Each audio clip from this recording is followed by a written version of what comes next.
Hello সবাইকে, কেমন আছো তোমরা সবাই? আশা করছি তোমরা সকলেই খুব ভালো আছো। আমি আবার একটি নতুন ব্লগ নিয়ে তোমাদের সাথে চলে আসছি।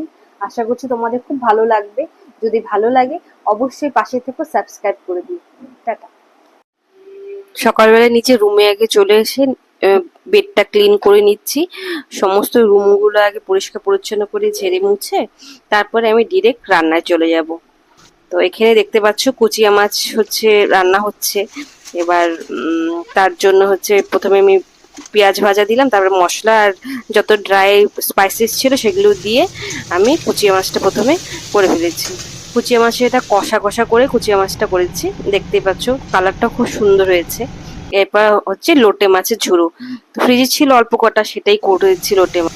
পটল চিংড়ির জন্য এখানে চিংড়ি মাছটা ভাজা হচ্ছে, এখানে করলা ভাজা হচ্ছে। তো দেখতে পাচ্ছ পটল চিংড়ি রেডি। আজকে ভিডিওটা এখানেই শেষ করলাম, টাটা।